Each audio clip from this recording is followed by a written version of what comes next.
Le troisième aspect sur lequel j'aimerais attirer votre attention, Monsieur le Président, c'est sur plusieurs incohérences que j'ai relevées chez les collègues de l'opposition. Par exemple, alors que ceux-ci disent être en faveur de la Charte de la langue française, plusieurs parlementaires ont tenu des propos inquiétants à cet égard. Soulevons par exemple des propos qui ont été tenus le 1er mai dernier par la députée de Hall, qui disait ce qui suit. Et je me demande encore pourquoi des gens voudraient empêcher des parents de permettre à leurs enfants de fréquenter une école anglaise. Eh bien, ces propos démontrent clairement une volonté chez cette députée d'aller à l'encontre du principe fondamental de la Charte de la langue française adoptée en 1977 qui vise un caractère obligatoire de fréquenter une institution francophone pour les enfants qui n'ont pas l'anglais, dont les parents n'ont pas fréquenté une école anglaise auparavant. Et la députée de Hall n'est pas la seule députée à avoir tenu des propos similaires, alors que lorsque les caméras ou en point de presse, les députés de l'opposition se disent en faveur de la Charte de la langue française, on se rend compte en grattant un peu que plusieurs d'entre eux ont un grand malaise à l'égard de cette Charte. Je me permets donc de les interpeller aujourd'hui et de leur demander réellement ce qu'ils pensent et s'ils avaient à voter à nouveau sur cette loi qui a été adoptée en 1977, quelle serait leur position sur la question. Je m'inquiète aussi de voir que plusieurs députés de l'opposition ne semblent pas constater la situation difficile qui se vit un peu partout au Québec et à Montréal.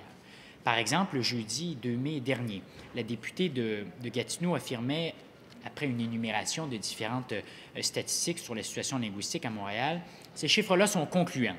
Et je demande donc à la première ministre et à la ministre, elle est où la crise? Il est où le problème?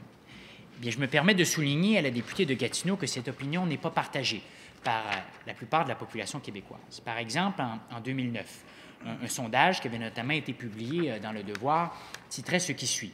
Le français à Montréal, 90% des francophones sont inquiets. Ce sondage démontrait qu'une quasi-unanimité des francophones à Montréal et au Québec sont très inquiets de la situation linguistique, de la situation démolinguistique, de l'évolution du français au Québec et à Montréal. Et je pense qu'il est de notre responsabilité, en tant que Parlement, de poser des gestes forts et de renforcer la Charte de la langue française.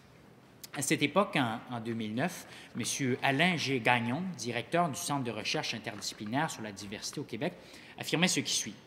Le gouvernement de Jean Charest, ex-premier ministre, donne le sentiment à l'ensemble de la population québécoise qu'il n'est pas véritablement prêt à agir. Il y a un sentiment d'inaction et ça inquiète beaucoup les Québécois.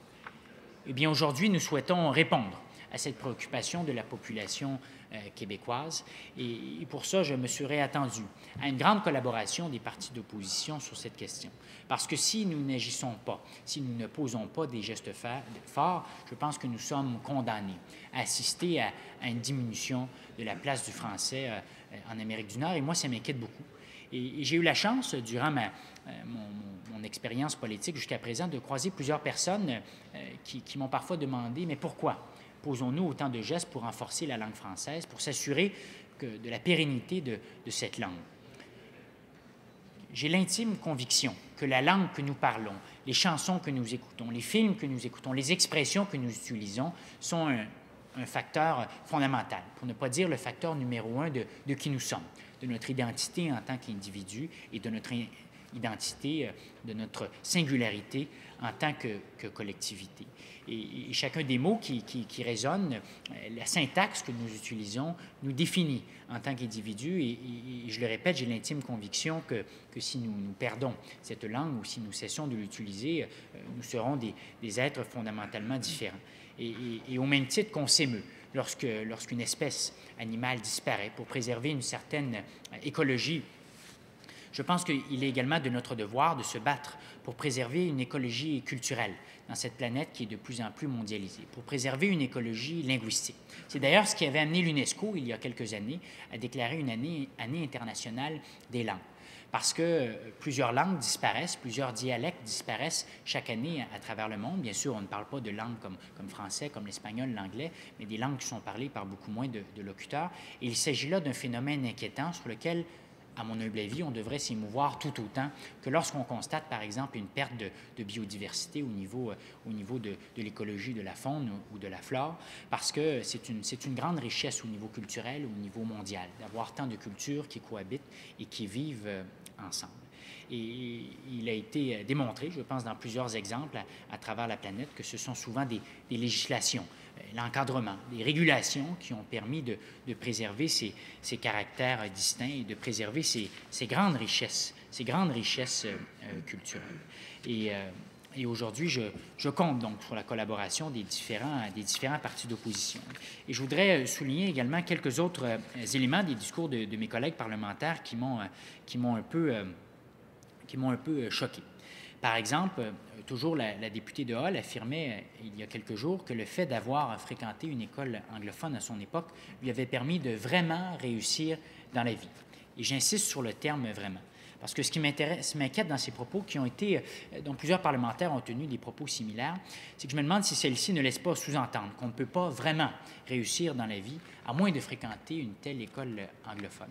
Et entendre certains collègues parlementaires, il serait beaucoup plus simple que nous parlions tous anglais du jour au lendemain, que partout dans la planète, nos institutions soient anglaises et anglophones. Ce serait plus simple ainsi avec les différents tourismes, avec les différents nouveaux arrivants. Il n'y aurait pas d'ambiguïté. Nous saurions dans quelle langue parler, dans la langue internationale, dans la seule vraie langue digne de ce nom.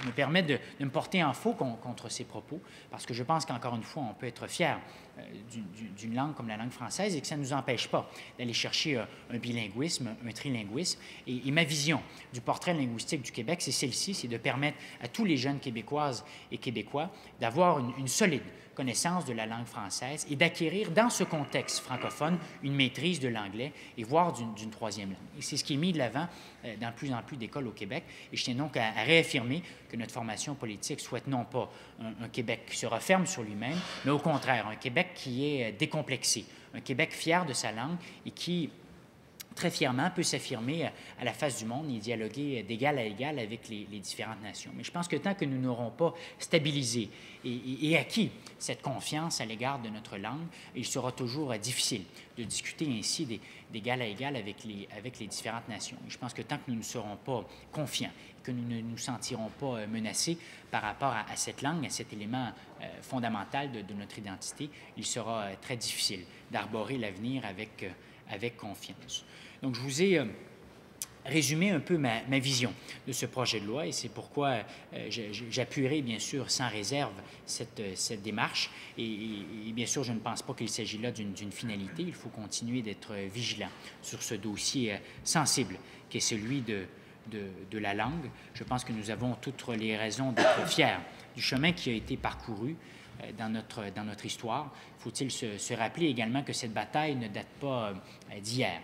Et il y a une certaine époque, nos ancêtres ont dû se battre et résister passivement contre certains qui souhaitaient leur imposer une religion qui était autre, une langue qui était autre, des traditions qui étaient autres. Et ce qui s'est passé à cette époque, c'est que les Québécois, à ce moment-là, qu'on appelait les Canadiens français, ont continué d'utiliser leur tradition, ont continué d'utiliser leur langue.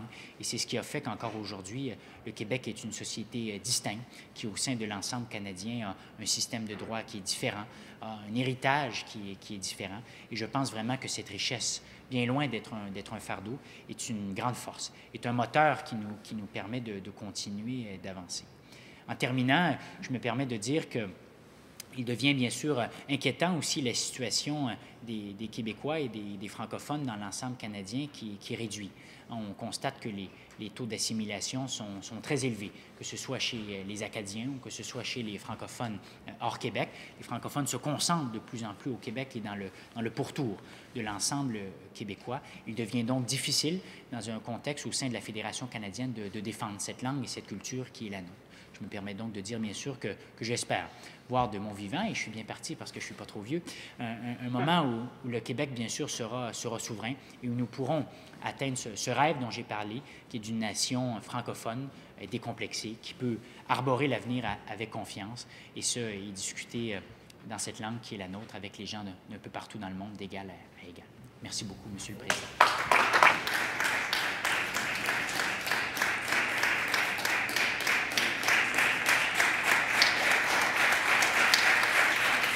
Merci. Merci, monsieur. Merci, monsieur le député de Laval des Rapides.